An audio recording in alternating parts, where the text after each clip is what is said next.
Hindu, you can start if you want. Hello all. Hope I'm in time. Yes. 21 have logged in. Shall we start? Yeah, we can start. Okay, so at the outset, good evening, everyone. A warm welcome to you all. And first of all, many congratulations to the new ACE team and under the dynamic leadership of Dr. Sujata as President, Dr. Gaurav as Vice President, and Dr. Parsu as Secretary. I'm sure we will take ACE to greater heights. Congratulations once again. And friends, the field that we are in, the ART, it is an art, it is creation. And we all know, all creation is an art. And as embryologists or IVF specialists also for that matter, our endeavor is to make procreation into an art. So everything that we do, right from stimulation to transfer, everything is a skillful art that we are performing each day. And today we have gathered here to commemorate the creation of life in a laboratory.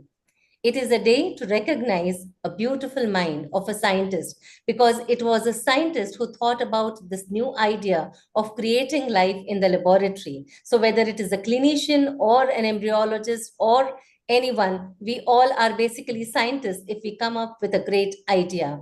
And so was born the artistic science of IVF in India. And it was Dr. Subhash Mukherjee who first performed this. And today we celebrate the birth of the first IVF baby of India, and arguably, if I may say, the first frozen embryo transfer baby of the world on the 3rd of October, 1978.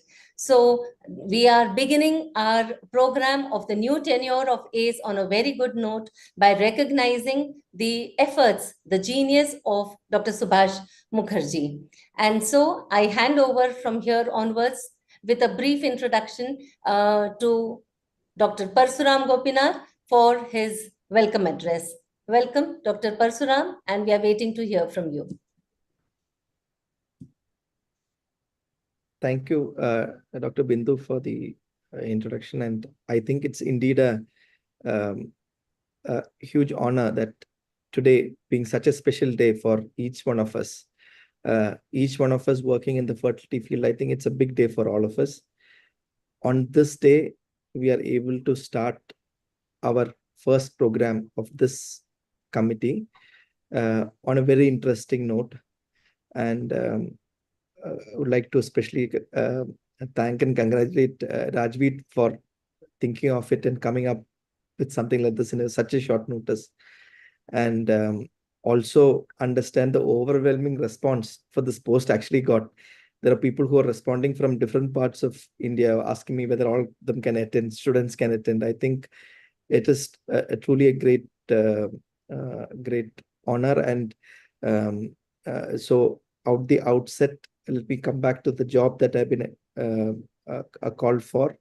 Let me welcome the President, Sujata Ramakrishnan, Vice President, Dr. Gaurav, other dignitaries like the Treasurer Rajveer, our joint Treasurer Sanjay Yatnaliji. So let me welcome and utilize this opportunity to welcome you all to this first event, and hope you all gain a lot and gain from this particular session. Thank you. Thank you so much. And I think it's now to hear the vision of ACE for the coming 2 years from our dynamic president, Dr. Sujata Ramakrishnan. Over to you, Dr. Sujata.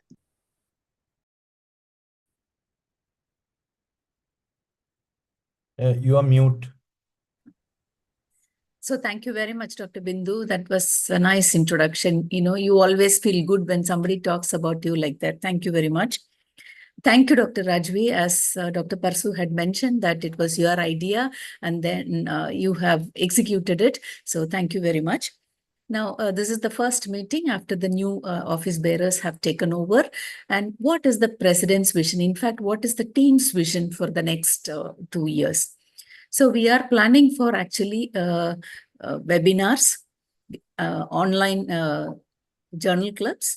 We are also planning for hands-on workshop sessions and master classes across the country.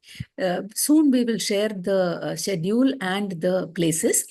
And we are also planning for some accreditation program where, it can be online, but some certification will be given from ACE. And we are also looking at the possibility of doing certain hands-on evaluations on techniques such as ICSI and biopsy at selected labs where participants can pay money for the register for it and then get them evaluated. Maybe we will give a certificate. We are also working on that. Soon this information will be passed to the members.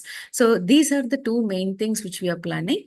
Other than that, we are also planning for we have already started planning for our next annual conference, because all of you know that like this annual conference was a great success. And it was a success because the planning started well ahead of time. And we are planning to do the same thing for our next ACE conference also. All these details with, the finer points will be soon shared with all the members. Thank you. Thank you so much for that crisp address.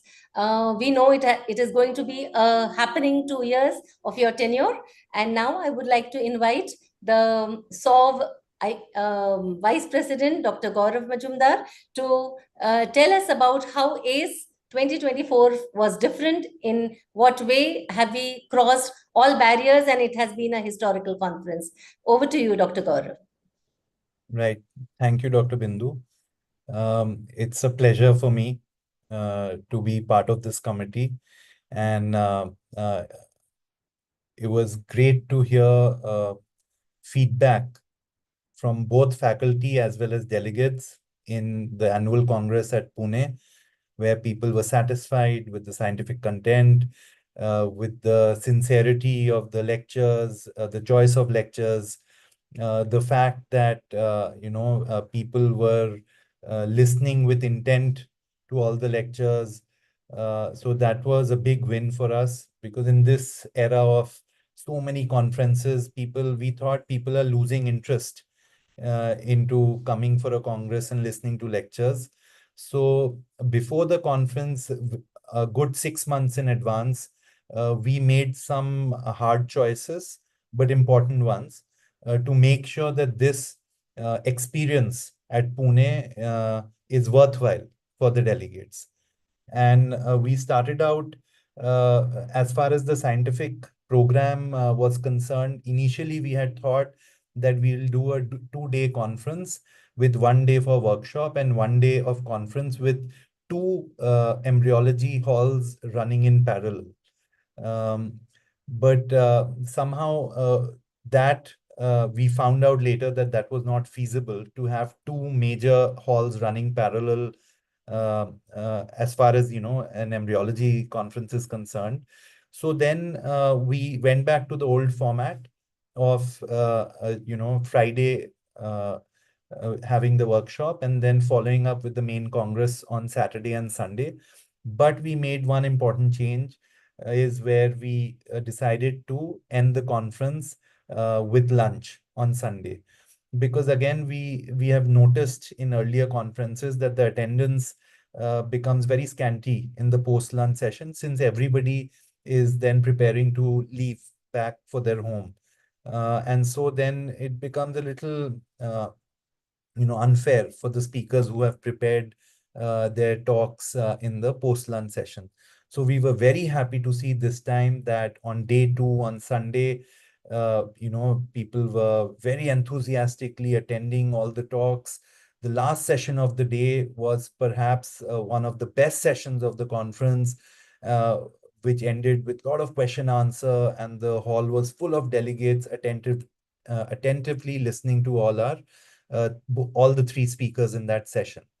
So another very important thing we decided was to do away with the clinical hall this time at ACE Pune, and instead we then integrated some of the very important clinical lectures into the main program in the embryology hall, so that embryologists, we wanted the embryologists also to get some of this important clinical exposure or some important lectures, which, because at the end of the day, we are not just embryologists, we are clinical embryologists. So we are required to have a lot of clinical exposure and knowledge. And so this worked out well. We got very good feedback where embryologists across the board really appreciated the fact that they got a chance to listen to some good clinical talks, which otherwise they would have missed out on. This time, another difference was that a separate committee, there was a proper scientific committee, which was made with Dr. Alex Varghese and Dr. Varsha Roy, who headed the committee. And then there were a lot of members in the committee who worked tirelessly and consistently for months together, having meeting after meeting to prepare the entire scientific program. Also, a list of suggestions of lectures were taken from the LOC also. However, important lectures like the oration, the keynote lectures, the awards were all decided by the scientific committee. We made sure that the scientific program was, finalized. At least majority of it was finalized way before the conference. Next time we'll try to do a better job of keeping the deadline. But all the foreign faculty was identified, contacted, and confirmed 6 months before the conference, so that there was no ambiguity, in relation to which international faculty were attending the conference. And so we made it a point that the email communication regarding conference participation, especially of the national faculty, was also done in advance, so that everyone got proper notice and could make their travel plans and could designate time for this annual conference. And I think this is what we saw in the final turnout, where people attended the conference in huge numbers. Finally, we also made criteria for deciding, the venue for the next annual Congress. So that was given out to people who were interested in bidding for the next conference. So in summary, a lot of groundwork was done in the, a lot of detailing, minute commas and full stops were looked at, which probably, resulted in what you saw in Pune. And hence people went back satisfied. We can only gauge from the feedback that we received. Rather, we received the feedback from Dr. Alison Campbell, where she said that she was very impressed with the quality of the audiovisual and the IT that she witnessed at the conference. And she said this is perhaps one of the best that she has seen in the world in any conference. So, so we are happy that, we were able to at least fulfill some of the objectives we chalked out before the Pune Congress, just to make it more engaging and more useful for the delegates who attended. And this work will go on, and we will keep trying to improve with every successive conference. Thank you so much, Dr. Gaurav. All the hard work, the focused attention to the minutiae, all of it was so evident. The backstage, the background work, and the proper planning, execution, implementation, everything. And I must acknowledge today the presence of Dr. Swami, Dr. Sanjay, Dr.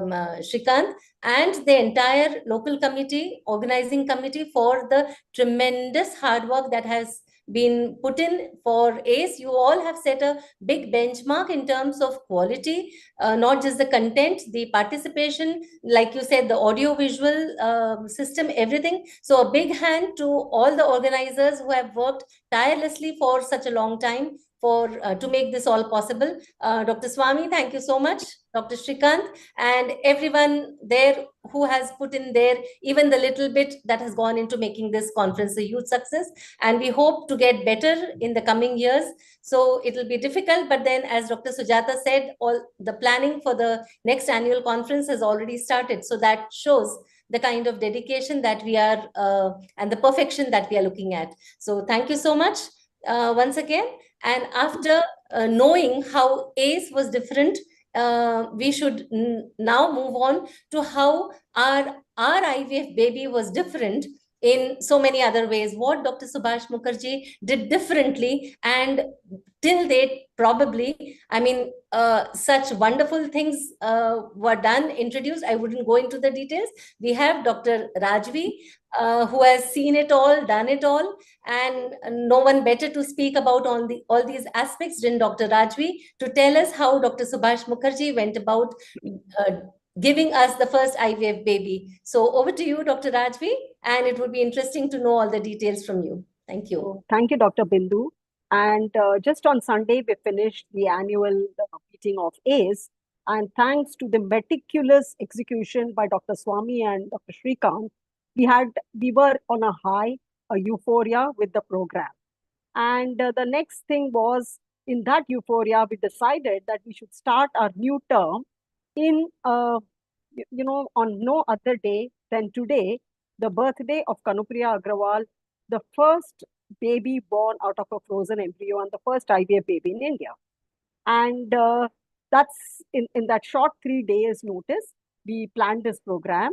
And we think that it is time for us to remember the man behind this event, or I would say, Dr. Subhash Mukherjee. Now, as I go further, so to October 3, 2024, there are two things. 2024 marks the entering of the centennial year of Dr. Bob Edwards or Robert Edwards, because 2025, it would be his 100th birth anniversary. And October 3 is the day on which Dr. Subhash Mukherjee attained success with the birth of Kanupriya Agrawal, whom we knew in the early days as Durga. And so Professor, we cannot speak of one without talking about the other. And Professor Edwards' achievements, which led him to receive the Nobel Prize, and again in October 2010, was not something that happened out of the blue. It was like a meticulous, perfect scientist with a series of publications related to IVF. So if we just go down history, it was in 1966 that he made preliminary attempts to fertilize human oocytes in vitro. In 69, he showed the early stages of fertilization of in vitro matured oocytes. So he went one step further, which even today we are not doing, is in vitro maturation of oocytes followed by fertilization. And then he managed to grow blastocysts in culture, 1971. So work started in 66. 10 years later, he was able to transfer an embryo into the uterus, but unfortunately, it led to a tubal pregnancy, and the pregnancy had to be terminated. And finally, it was in 1978 that Louis Brown was born, and it wasn't something which was glorifying or something a great achievement of interest to the scientific community. It was for the entire world, and it made headlines of newspapers. As I often say, the headlines of newspapers are only taken up by politics, disasters, and it's very rare that a scientific achievement finds its way on the front pages, and it did in this case all over the world.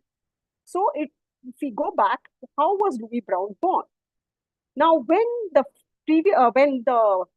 Edwards landed up with a tubal pregnancy along with his clinician steptoe, they realized that it was very difficult to culture embryo to blastocysts or transfer a day 3 embryo into the uterus.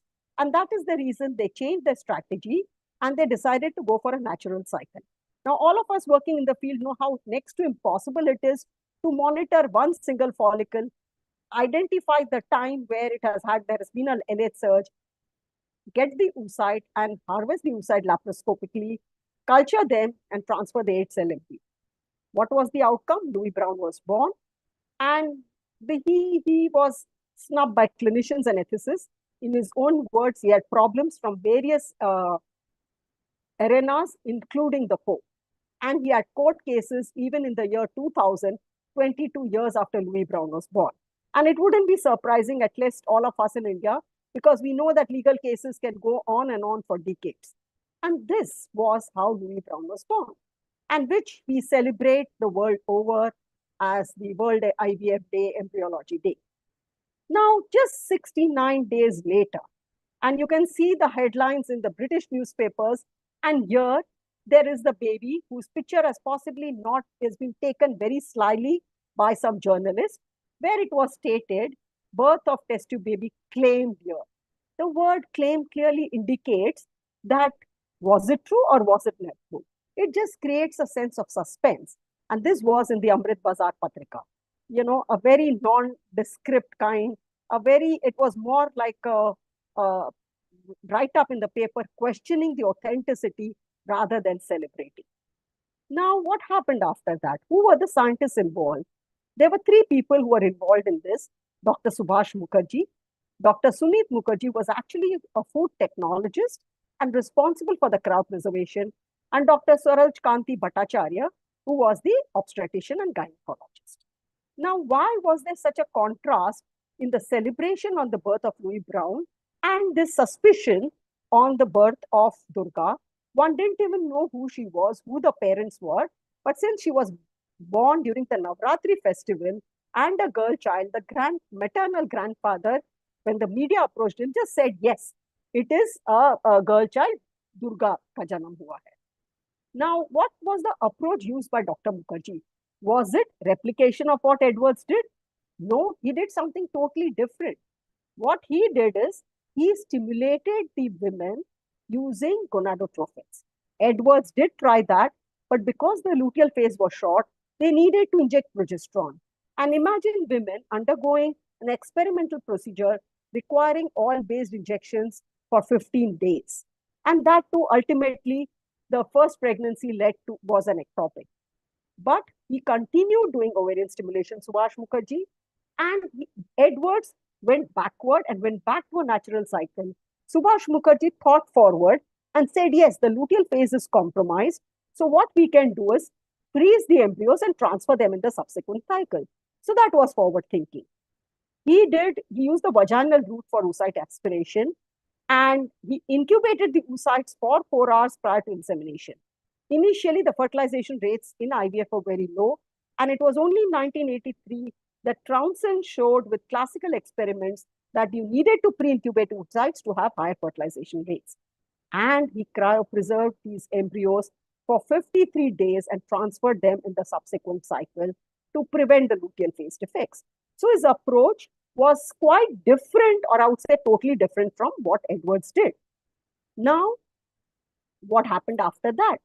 While the impact, that moment the Amrit Bazar Patrika wrote about the birth of a test tube baby, Akka Durga, there were hundreds of infertile couples from India and around the world who wrote to him wanting to be treated. CBS television in US and Japanese media always invited from interviews, and they were wanting to know what he had done. So there was a lot of interest from the media in India and abroad, and there were many scientific bodies which invited him to present his work. So it was not that his work was in isolation, or it was the world was not aware about it. But please remember, we are in India, 1978, where we could not just get our visas and buy a ticket and go abroad. You needed a lot of permissions, and he was not permitted to send. And then what happened? While the euphoria of the birth immediately died down in a few months, and there was an inquiry by the state government, and how did he do IVF? Did he have permissions? Did he have ethical clearance? And here I would like to draw your attention that ethical committees did not exist in the 1970s.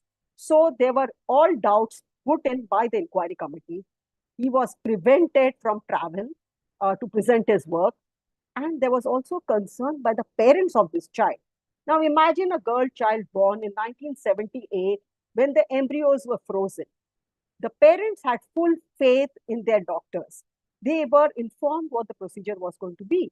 but still they did not know the consequences of the future. And even I would say that, in those days, why would they want to tell the world that they were infertile and they have a baby which was conceived outside in some dishes? So naturally, they didn't want the public to know about all this. And it is here the parents had actually given a legal notice to Dr. Subhash Mukherjee through a lawyer, an advocate of the High Court in Calcutta, saying that they should not disclose the identity of the child or the parents. So in any kind of inquiries, and this is 11th November 1978, and in any kind of inquiries, Dr. Subhash could not present this child because there was a legal notice sent to him or a legal message sent to him that he could not do it. Now, what happened? There was an inquiry committee set up, and the inquiry committee was set up of people who had absolutely no clue about IVF. Because who had clue about IVF then in India? Nobody. And some of the questions were, there were a whole lot of questions that how did you measure the size of the ova? Did you have an electron microscope? These are questions which have not been narrated by anybody. They are in documents which we have recovered. So, now I'm sure all the biologists in this audience will wonder, why do you need an electron microscope to see a human egg, which is 120 microns? It can surely be seen under a stereozoom microscope. You did it in your home. He had created a laboratory with including animal house facilities in his own house. There must have been contamination. Now, the fact is, if a person is working on such level, obviously care would have been taken to prevent contamination. What if an abnormal child was born? Yes, when we do something for the first time, there is always a risk. When the first ICSI was done, or for any kind of new procedure, when it is first, despite any amount of preclinical trials, there is always the fear, and that risk has to be taken. But fortunately, Kanupriya was normal, is normal, and she's also given birth to a normal child. So that concern, which could only be answered after 20-25 years, has been answered. How did you freeze the embryoes? And these are just a few questions which were put. He agreed to answer and he gave in writing answers to all these questions. There were a lot of questions which were asked, and he said he will present his work. Now, the question is that he did not, it was an experiment. There were many more he wanted to do. Like any of us who worked in research, who worked in science, don't go and publish your first experiment. You repeat it, you see whether it is replicated, and then you go and publish it. So that was his plan. But unfortunately, since they saw him going along with the gynecologist, along with the obstetrician for the assessment of Kanupriya's mother, people started getting suspicious. Somewhere the news spilled out, and out it was in the open. Now, after this inquiry committee, he said he would go to he did present his work to a couple of Guwahati Medical College and other places. And he said he would give the details of what he did in the IMA meeting, Indian Medical Association meeting. Unfortunately, he was not allowed to present there to such an extent that there was a physical assault on him, preventing on presenting his work. Now, what did he actually do?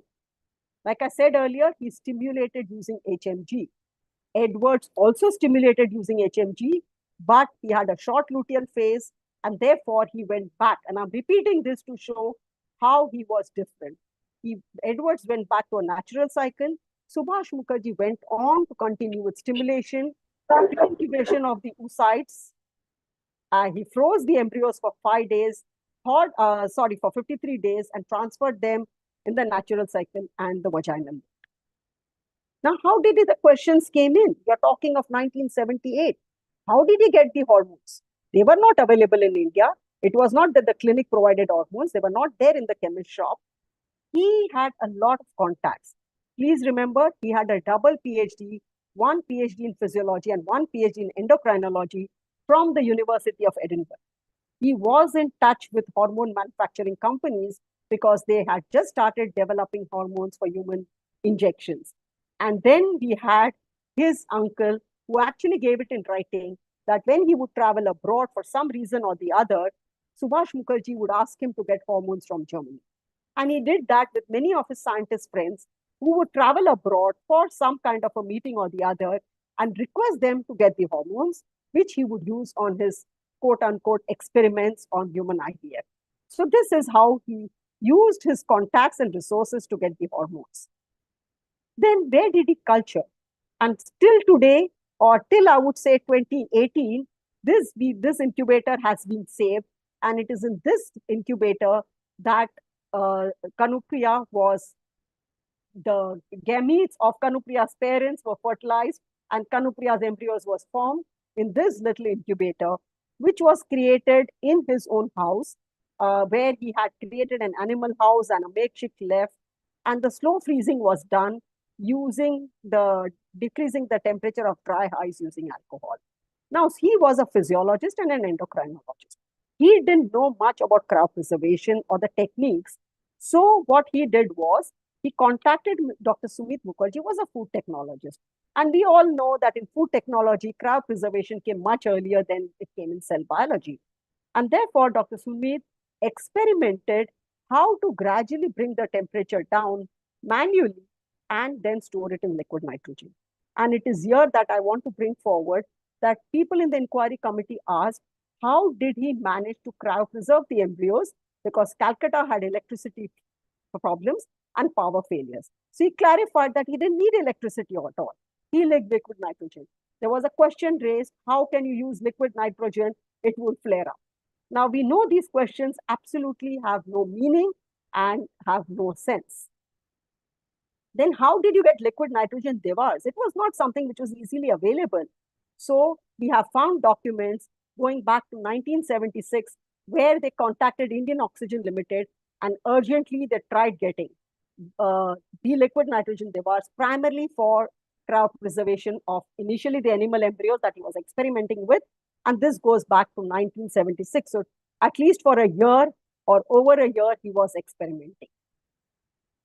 But fortunately for us, nothing of this was published because scientists want publication.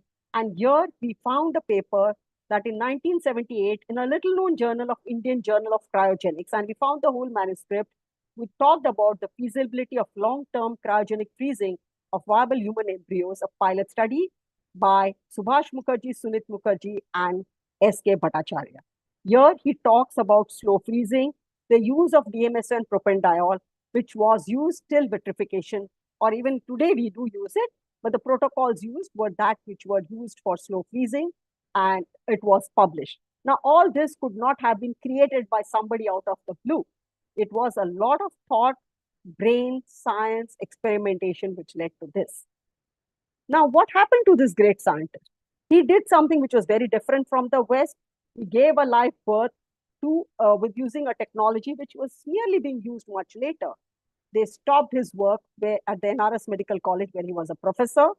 He was severely criticized and ostracized by gynecologists and other clinical fraternity and the state government. And then he was transferred to another department on the 5th floor. He had written to them that it was impossible for him to climb 5 floors as he had developed a heart condition.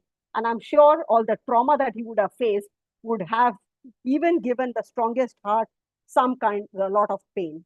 Then the last resort was he was transferred to an ophthalmology department far away in the outskirts of Calcutta, which sort of frustrated him so much that he ultimately committed suicide on June 19, 1981.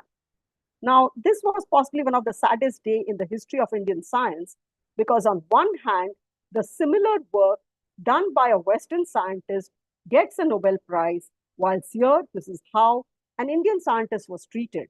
And let's face it, the methodology used by Edwards and the methodology used by Dr. Subhash Mukherjee were totally different. And in fact, what Dr. Subhash Mukherjee did was being used later. So if Edwards had a baby born out of a natural cycle, Subhash Mukherjee used hormones, whilst the credit in the Western literature goes to Howard Jones and team because they did it in 1981. But Subhash Mukherjee was no more. He could not have created this. He used the first vaginal approach to retrieve oocytes. The credit went to Torod. This was only after we had ultrasound probes for visualization of the ovaries. Then he talked about delayed oocyte insemination, and this was experimentally proven by Troughton in 1982. And the first frozen thawed embryo transfer was reported by Troughton and Moore in 83. And mind you, even this publication was just the pregnancy. There was not a live birth. it had miscarried. The first birth happened in 84, whilst here we had Kanupriya born in 1978. So he was far, far ahead of his times. But unfortunately, people around could not accept what was happening. Now, how did all this information come to light? And also, I would like to bring back some memories that while we are talking of this, we should understand the era of 1970s. We had the emergency, 1975 to 77, where one of the most prominent programs was May sterilizations. If we had the number of, there was at least a 10-fold increase in the number of sterilizations that were done during this period. And then it came down to half of that height later. So why would people accept, so if somebody is doing something like creating babies, it was considered against national interest, because the whole idea was that the problem that India and all the developing countries at that time had was because of overpopulation. Our poverty, our poor economy, our health, maternal and child health programs, everything, all the problems that we faced were because of our population. And that was the mindset. And even if we talk of reproductive health, it meant family planning and at the most sexually transmitted diseases, treatment and prevention. Nothing went beyond that. So infertility was nowhere on the radar. And therefore, you can imagine his work would have never got acceptance at those times. While things were different, there was basic science happening in the West. And it is in this era that Dr. Subhash Mukherjee did his work, primarily for his concern of the patients. And he also had an MBBS, so he could touch patients, he could handle patients. It was MBBS followed by a double PhD. So he was a clinician first. And how did all this information come to light? Because all this sort of died with him, because his wife was a historian. And as a historian, she was not in the field of science to understand the impact of her husband's work. But Dr. Sumit Mukherjee was a very close friend, and he was responsible for cryopreservation. And I think all his life till he passed away in 2020, there was an inherent silent guilt that he could not see the depression in his friend. Because he was also busy in his own career as a food technologist, that he did not realize what was going along in his friend's mind. And he felt extremely sorry for that. And Dr. Subhash Mukherjee's wife, Mrs. Namita, and Dr. Sumit Mukherjee took it upon themselves to try and tell as many people as possible about this work. They stored all these documents, and friends, it was in this state in 2018. A lot of people came, said that they would do something about it, but nothing unfortunately happened. And it was sometime, and Dr. Sumit Mukherjee, the first IVF scientifically documented, was born in Mumbai in 1986. And Dr. Sumit Mukherjee did approach Dr. Anand Kumar then, who was then the director of the Institute for Research in Reproduction, asking him to please go through Dr. Subhash Mukherjee's work and give him credit, recognition. Nobody believed him. It was only 10 years later, in 1996, when Dr. Sumit Mukherjee approached Dr. Anand Kumar that, can you please give a lecture in his memory? That being retired, he asked for all the documents, and we found tons and tons of pages and diaries where we discovered whatever I have presented to you. So this is where we got to know about the work done by literally a genius, Subhash Mukherjee. And I think because Dr. Anand Kumar was credited for the first, actually went on record to write a scientific publication talking about architect of India's first IVF as Dr. Subhash Mukherjee. I think the world accepted it much more, or the Indians accepted it much more. The world didn't. In fact, I remember Dr. Anand Kumar sending the letter to Professor Edwards about cryopreservation. And like any scientist, we sent many questions that how did he do this? Well, Dr. Anand said, I can only reply on what is there in front of me. I cannot reply on behalf of Dr. Subhash. So even after so many years, it was difficult for the world to accept that an India of the 70s could do something like this. And this is where it happened. And for those who are interested, now you may have seen certain documents. Well, we took it upon ourselves. So it was in the year 2018 that Dr. Subhash Mukherjee had done a lot of work on various fields, including PCOS. And I visited Dr. Sumit and we realized that all this work was just lying in dust. So we took up a project with the Indian National Science Academy and we published a paper on all the archiving and all the details. So I would like to acknowledge, because we have a lot of archive material, Dr. Sumit Mukherjee, if he wouldn't have kept the memory of Dr. Subhash Mukherjee alive, nothing would have existed. The Indian National Science Academy, who granted us the funds to go through all this cartons and cartons of archival material. Dr. Smita Mahale, the ex-director of NIRRH, who initiated this project, who sort of took this passion that I had forward, and Dr. Shabani, my co-investigator, Mr. Ram and Balachandran, who actually we sat for days together, just scanning about few thousand documents. Ms. Afisa Siddiqui, who was a project assistant, who actually, cataloged all this material, and Ms. Deepa Bhatia, who actually helped us take hours of interviews of Dr. Sumit. So even in his absence, we now have a lot of material. So thank you. I hope I have shared more knowledge. Every year we talk about Dr. Subhash Mukherjee's work, but here I thought of sharing some unknown documents with you. So thank you so much for your patient listening. Over to you, Bill. That was a fantastic lecture. I mean, what wonderful information backed up with such authentic documentation, such a lot of hard work gone into it.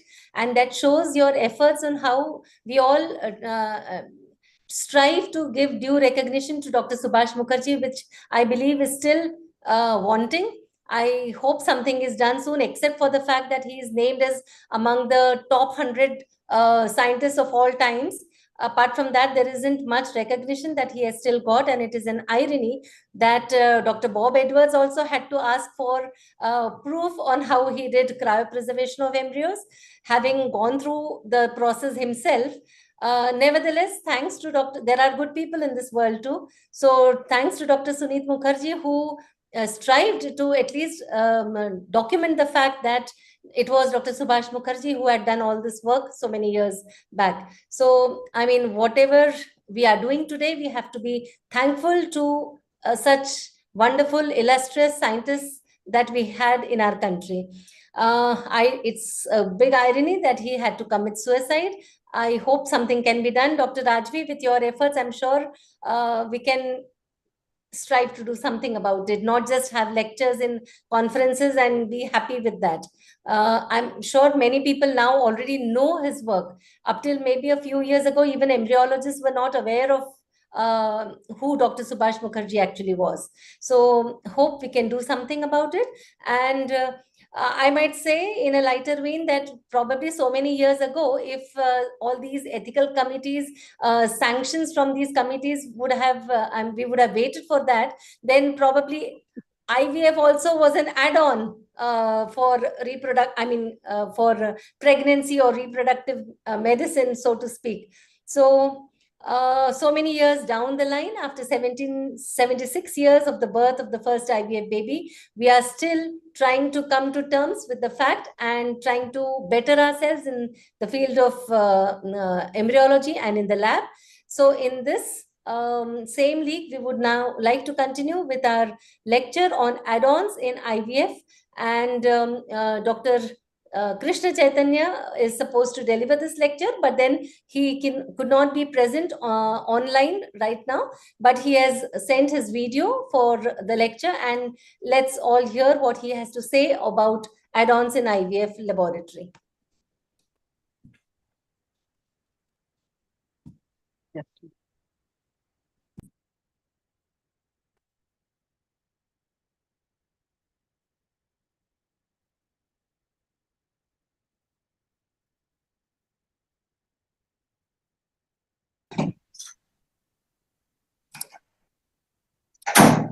Good evening, everyone. It's an absolute honor to be a part of today's webinar, which is hosted by the Academy of Clinical Embryologists India. What a lovely way. It's 45 years since the birth of the first baby from assisted reproductive technologies in India, and let's commemorate this day in a very special way. And today, I think we will discuss a bit more on add-ons which are used in IVF, and let's look at their efficacy, safety, and evidence. I think it's more than 4 decades now, 45 years. Louis Brown, born in UK in 1978 July, and in the same year, India also witnessed, this spectacular newer technology, assisted reproduction, giving birth to a child in India, and she was called Kanupriya.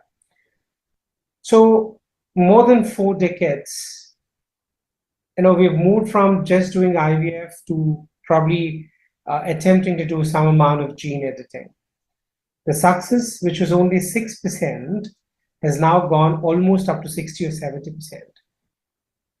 But I think, we're still fearing of failure. We can't guarantee 100% to the couples who come into us. And with this fear, we sometimes do tend to put back more than one embryo, 2 or 3, with the hope that it might give us the best chance, but that's leading to multiple pregnancies. And we know that brings about a lot of comorbidities and mortality in the mother and the fetus.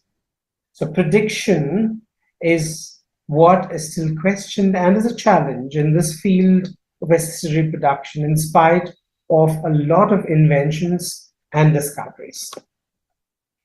So today's main point of discussion is fertility treatments, add-ons. Do they really add up? Do they enhance the success of an assisted reproductive treatment beyond 60% what we're doing? Can we really take this up a bit further? And what does the evidence say, and what is the safety all about? But a word of caution. We do not want to offer a treatment which is not well validated, and then in the era of Google and a lot of digitalization, I think awareness and information both are not short. And we do tend to see a lot of patients coming back to us, reading Google, having well read, questioning us about a lot of things. So what we do not want is to be in a wrong place.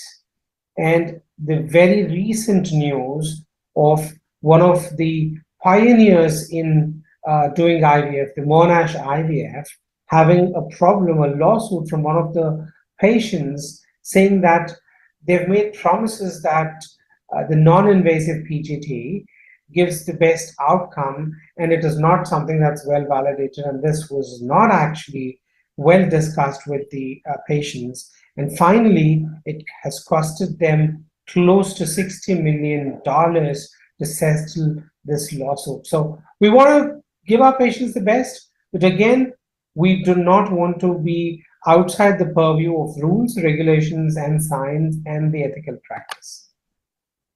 Whatever we do, be it a simple treatment like an IUI or doing an advanced intervention, whatever, PGT or microfluidics, one thing that we all need to bear in our mind is not to deviate from the basic norm. So we do not want to deviate from the normal physiology. Whatever we do, we want to ensure that there's precision.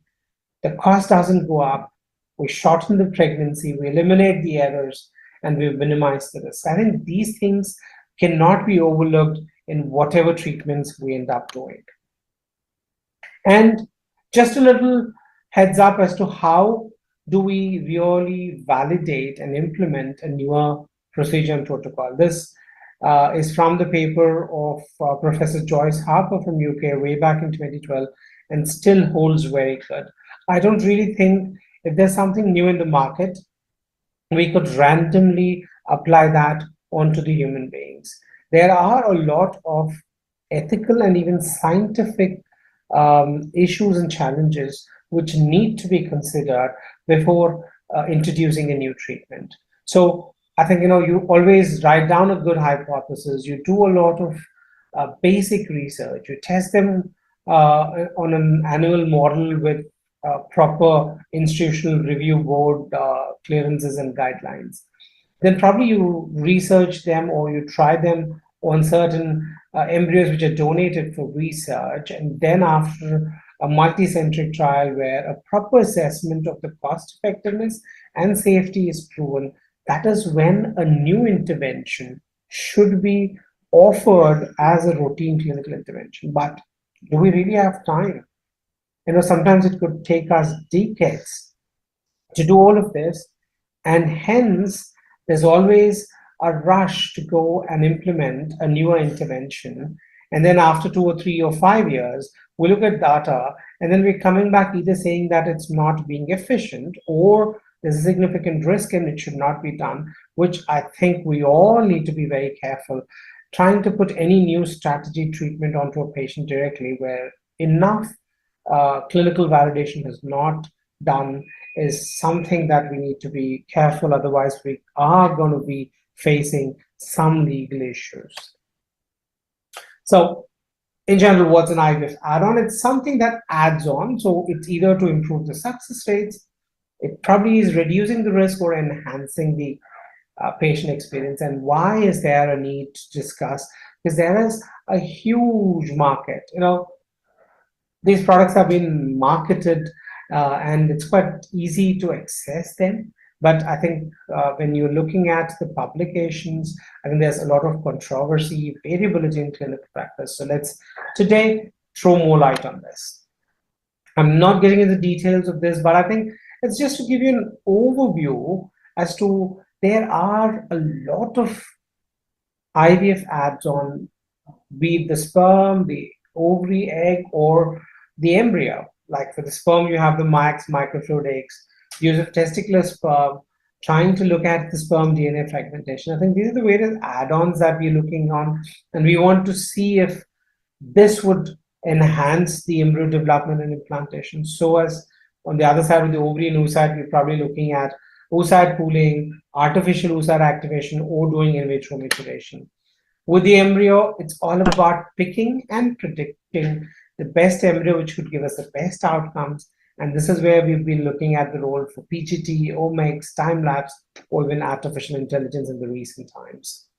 And I think artificial intelligence itself is a wonderful example for us. We all love technology, and there are a lot of models available, but I don't really think they've gone through enough validation. We really don't know what kind of efficiency is there and what kind of challenges we're going to foresee by using these various artificial intelligence algorithms. So I think we have to be careful. So now coming to the evidence, what is the evidence saying? Because we always it's always a safe practice to look at evidence and then practice. So this is what HFEA, which is the Human Fertilization and Embryology Authority of the UK, has given a statement in the year 2023 in the month of October. So probably exactly a year ago. So they have tried and looked at the various commonly used add-ons that people are using in the practice. And let me quickly take you through each one of them. So let's first look at the one that says 0, which is in the black. So these two interventions, one is, they are talking about PIXI, and the second one is the time lapse. I think both do not seem to be giving the best, or they're saying it's absolutely got no role and it is proven. Then let's look at the other end of the spectrum, which is the red ones, the PGTA era, and certain immunological intervention, which is more clinical, not something related to the lab, but they say this have significant risk, and we really need to exercise a lot of caution before we could really want to use this in the laboratories. Then comes the little question marks, the gray things. So I think the question mark, the gray thing means the literature is questioning its role. It's neither helping nor is there a risk. Probably it's, would they really help? We don't know that. So IMSI, intrauterine culturing, assisted hatching with the help of laser, or use of intralipids. I think all of this are questionable. Their role in the practice of assisted reproduction is questionable. Finally, the yellowed ones, which is plus or minus, which means it could or could not probably help, but probably does not have a risk. So there's an advantage, probably a bit of not a great help with it. So we got to again exercise a lot of caution. So doing an elective freeze-all or endometrial scratching or using embryo glue, which is an hyaluron enriched media, which we all have been using. So this is what is the HFES statement and the evidence which could guide us when we're using any kind of add-ons at this point. There's an absolutely lovely paper which was recently published in 2023, again in Human Reproduction, where ESHRE has given the good practice recommendations on add-ons. And I think this is a summary of just not the ESHRE's recommendation, but also the ASRM's recommendations taken. It's a busy slide. I'll probably take you through. I think with every procedure we're doing, I think we've got to look at what is the efficacy like, the safety like, and what is the guidelines by the professional bodies. And then probably we could make a decision of how do we go ahead. So I think PGT, that's probably one of the most favorite newer add-ons that we all as embryologists would want to do. Doing an embryo biopsy is something that we all love doing it. I think in terms of efficacy, there are reports which say it could improve success and reduce miscarriages. It looks safe, but I think there are risks from the biopsy, what we're doing. It's more of the embryo that's getting damaged. So hence the recommendation says you've got to be, reserving this to women with known genetic disorders where you're either doing a PGT-M, which is for monogenic disorders, or PGT-SR, which is for structural rearrangements. But can this be regularly used for every patient so that you could reduce the time to pregnancy? The answer is no. Advanced maternal age is probably the only indication that's recommended at this point in time. Time-lapse imaging, we don't know if it's got a role, but it's probably safe and non-invasive, but again, not for routine usage. Let's focus more on the laboratory interventions. Laser-assisted hatching is the next, which again, probably you could use it in women who are of advanced age or quality of the embryo is very poor, but the evidence is mixed. And you, again, probably will have to be a bit careful. Embryo glue or the hyaluron-enriched media, mixed outcomes from the literature. I think it's been over 2 decades that this particular molecule is available, but we still have limited evidence, and hence it should only be used in specific cases where it's indicated, and should not be something that we regularly use for every patient at embryo transfer. So the bottom line, what I wanted to emphasize through this lecture here today is, please look at the literature. You have to look at literature, look at the efficacy, safety, and the guidelines, and be transparent in discussing it with your patients, and then only going ahead. So let's look at the other aspects, which is one is the cost effectiveness, because that's very, very important. If these add-ons are not really adding on to the success in a big way, let's assume your practice has got a live birth rate of 52%, and by doing any add-ons like PGT or embryo glue, if your pregnancy rate has gone up to 55%, that 3% increase, I don't really think it's worth putting the embryos through an intervention which is not proven to be efficient and is coming with an added minor risk.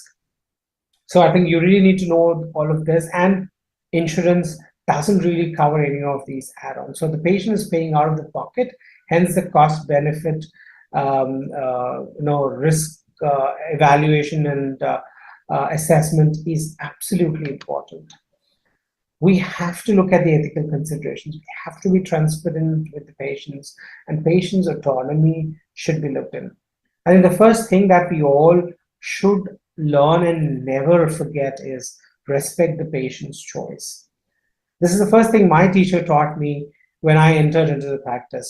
Respect patient's choice. If patient says, I do not want donor cycles, I want to only have a self-gamete cycle, as practitioners, we put across the risk and the limitations. But if the patients still want to do it, we can only guide but never let them or drive them towards what we think is correct. So I think the ethicality in assisted reproduction is really important and should not be overlooked, and very more so with these add-ons that we're doing. I think we are looking at much more bigger clinical trials. There are so many publications we keep seeing on a daily basis, but properly planned RCTs and meta-analysis is still need of the hour. So I think to all my colleagues, I'm sure we're doing so many interventions: PGTA, microfluidics, embryo glue, laser-assisted hatching. I think this is just a few of the top things that I am putting across here. But if you really think this, whatever you're doing is not a proven add-on and there's still a need for evidence, why don't we take the initiative? All that you've got to do is just have a small, simple Excel sheet, write down the patient details, what you've done, and keep looking at what has happened and publish the data. I think that's the need of the hour. Unless we publish data, unless we let the world know what we're doing, I don't really think there's recognition to what we have done. And if it really is helping, or on the other side, it's not helping, I think by publishing this data, it helps the patient population at large and also the clinic to do what is best and what is more scientific. So to conclude, I think IVF add-ons have to be chosen based on their evidence, and you've got to be individualizing the patient needs and indication, and they only do that. I think we're moving towards an era of personalization of the assisted reproductive treatments. So let's stay updated. Let's be more ethical, scientific, more transparent in communicating with our patients. Let's always outweigh the risk versus the benefit, the cost, and then alone, if we really think we're justified, we move on to do this add-ons. So, ladies and gentlemen, IVF add-ons, I don't really think is for everyone. It's best you have a group discussion with your clinical team and the lab team, and when indicated, you probably could look at it. Thank you so much for this opportunity. If there are any questions, we'll be very, very happy to discuss it further. Thank you. Well, a fantastic lecture. And I must thank Dr. Krishna especially, because although he is in Seoul at the moment attending Aspire, he took the efforts to make a video lecture, recording of it, to be delivered here. And I must say it was a very comprehensive lecture, highlighting all the scope and limitations of the add-ons.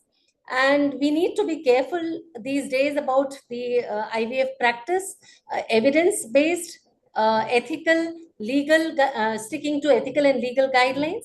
And I must say, therefore, that we have to be careful about documentation. Everything that we do needs to be documented, not just because we want to stick to the ethical and legal guidelines, but also because in future, we never know what add-on might become a path-breaking technology or technique, and we might be asked proof of how you have done it. So we need to have proper documentation of each and everything that we do. And with this, I think we can we have the floor open for any questions, if there are any?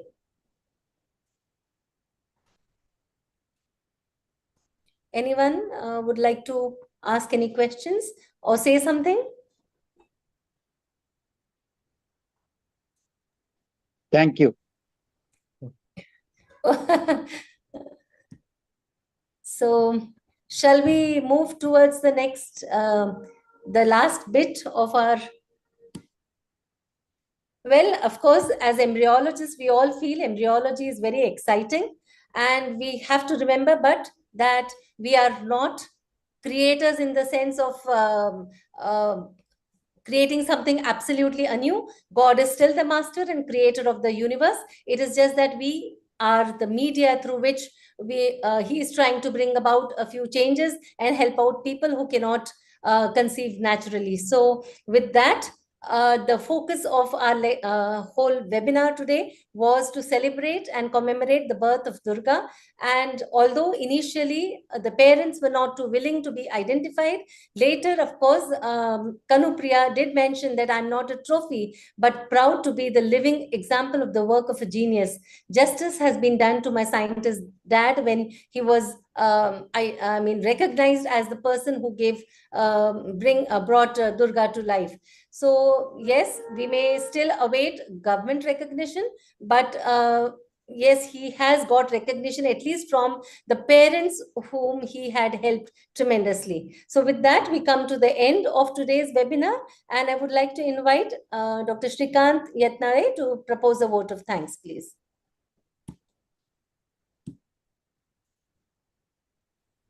Yeah, good evening, everybody. Thank you very much, all. Thank you, Bindu. Thank you, Rajvi. And thank you, Krishna, everybody. So just last weekend, we concluded with the annual conference of ACE in Pune. As organizing chair, me, myself, and Dr. Swaminathan, we had a very overwhelming response and attendance. We have exceeded what are the expectations were there. And for that, I will be thankful for all the contributors, faculty, and the delegates. Just on the pressure of, and I'll take this opportunity to thank all again. To following to that, on this occasion of birthday of Kanupriya Agarwal alias Durga, on the auspicious day of Ghatastapana, like the Navratri starts today, this was the day when she was born, and nevertheless, we are at par to the abroad foreign faculties and the technology what is there. So we are never less than the other people. So only as Krishna mentioned, and even you also said, like, documentation, proper documentation is must everywhere, because what you did, when you did, how you did, the acclamation and the recognition only comes when it is properly documented. Thanks to Rajvi and Krishna for the talks to and initiate this academic activity of the ACE. We are looking forward that let's continue to build on momentum and knowledge sharing. Future ACE activities like workshops, masterclass, and hands-on skill development and certification. We are looking forward for each and everything from the ACE. Thank you very much. Thanks for being here. Thank you, Rajvi. Thank you, Krishna. And thank you, the members from Parshu, Swami, and other committee members for giving the opportunity. And let's do it a better way whole year next year. Thank you. Thank you so much. History is indeed created by those who dare to think differently. So if, I mean, we would never have any discoveries or inventions if we stick to all those strict guidelines. But then, yes, not everyone can do that. We cannot say that we all are the kind who will come up with a new discovery. But हम जहाँ से खड़े होते हैं line वहीं से शुरू होती है. ऐसे सोचने वाले भी लोग होते हैं जो डिस्कवरीज और इन्वेंशंस करते हैं. So yes, always referenced work or citing, going through evidence-based things may not really create something new, but once in a century something like this comes up, and it was Dr. Subhash Mukherjee who it needed someone like Subhash Mukherjee to come up with like something like that. So with that we end. Anyone would like to say? Dr. Rajvi, Dr. Swami, if you would like to conclude. Dr. Sujata.